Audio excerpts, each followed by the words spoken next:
नमस्कार दोस्तों, मैं हूं संतोष कुमार दांगी और आज के इस वीडियो लेक्चर में हम बात करने वाले हैं कालिदास जी द्वारा रचित अभिज्ञान शाकुंतलम नाटक के बारे में। अभिज्ञान शाकुंतलम नाटक से संबंधित किस प्रकार के प्रश्न परीक्षा उपयोगी इंपॉर्टेंट हो सकते हैं, सारा संपूर्ण इस वीडियो में हम बात करेंगे। पहला, यहाँ पर कालिदास जी द्वारा जो रचित है अभिज्ञान शाकुंतलम, ये एक नाटक है और ये उनका अंतिम नाटक है और यह विश्व प्रसिद्ध नाटक है। ठीक है, यह कालिदास का अमर नाटक है जिसने समस्त संसार के लोगों को प्रभावित किया। इसमें 7 अंक है। कालिदास जी की इस नाटक में कितने अंक है? 7 अंक है। दुष्यंत और शकुंतला की प्रेम कथा इसमें चित्रित है, यानी कि राजा दुष्यंत जो कि हस्तिनापुर के राजा और शकुंतला की प्रेम कथा का वर्णन इसमें। दुष्यंत हस्तिनापुर का राजा है तथा शकुंतला कर्ण मुनि के आश्रम में पलने वाली एक सुंदर कन्या है। आश्रम में दुष्यंत कर्ण की अनुपस्थिति में शकुंतला गांधार विवाह करता है। कौन सा विवाह करता है? गांधार विवाह करता है। कुछ दिन वहां रहकर वह राजधानी लौट जाता है। जाते समय वह शकुंतला को शीघ्र बुलाने का वचन देता है, किंतु दुर्वासा के द्वारा शकुंतला को दिए गए श्राप के कारण वह उस वचन को भूल जाता है। इधर कण्व आश्रम में लौटकर गर्भवती शकुंतला को पति गृह भेजने की तैयारी करते हैं। आश्रम के सभी चेतन व अचेतन पदार्थ इस दृश्य से व्याकुल है और चतुर्थ अंक में शकुंतला की विदाई का दृश्य उत्कृष्ट है। चतुर्थ अंक में उनकी विदाई का जो दृश्य है वो बहुत ही ज्यादा उत्कृष्ट। दुर्वासा के शाप के कारण शकुंतला और दुष्यंत को पहचान नहीं पाता है, यानी कि दुष्यंत जो होता है, दुष्यंत जो राजा है वो शकुंतला को नहीं पहचान पाता है। किसके श्राप के कारण? दुर्वासा ऋषि के श्राप के कारण। उसके द्वारा दी गई अंगूठी भी शकुंतला की खो जाती है, लेकिन कहाँ खो जाती है? तो उसके द्वारा जो दी गई थी अंगूठी वह हस्तिनापुर जाते समय शकुंतला की जो अंगूठी जो गिर जाती है वो सची तीर्थ में गिर जाती है। ठीक है, तो यहाँ पे आपका एक इम्पोर्टेंट प्रश्न है, इसलिए पहचान का कोई भी उपाय नहीं रहता। अंततः शकुंतला मारीच आश्रम में ले जाती है, वहाँ भरत नाम के पुत्र को जन्म देती है।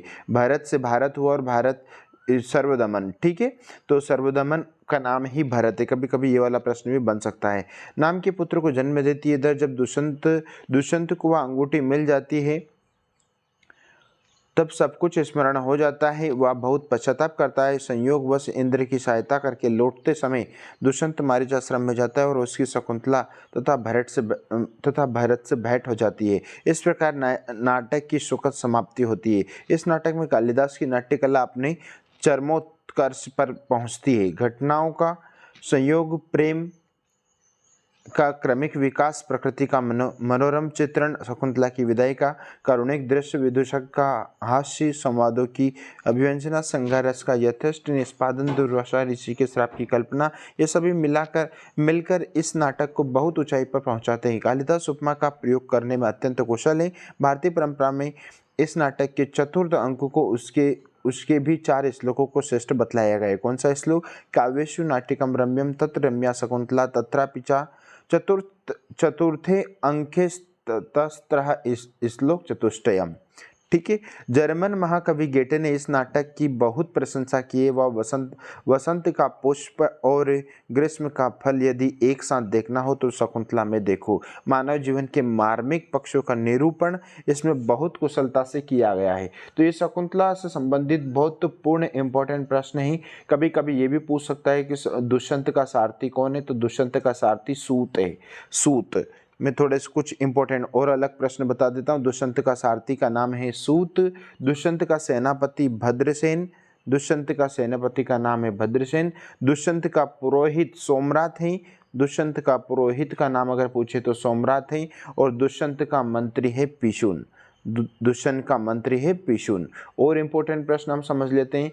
कण्व का जो आश्रम है वो मालिनी तट पर है, मालिनी नदी। कण्व का जो आश्रम है, महर्षि कण्व का जो आश्रम है वो कहाँ पर है? तो वो मालिनी नदी के तट पर है, मालिनी नदी के तट पर है। और विश्वामित्र का जो आश्रम है वो गोमती नदी के तट पर है। मारीच का जो आश्रम है वो हेमकुट पर्वत पर है। मारीच का जो आश्रम है वो हेमकुट पर्वत पर है। ठीक है, तो ये रहे आपके जो इंपॉर्टेंट प्रश्न, जो इस प्रकार के प्रश्न आपके बन सकते हैं। मिलते हैं नए वीडियो के साथ में, तब तक के लिए जय हिंद, वंदे मातरम। Thank you so much.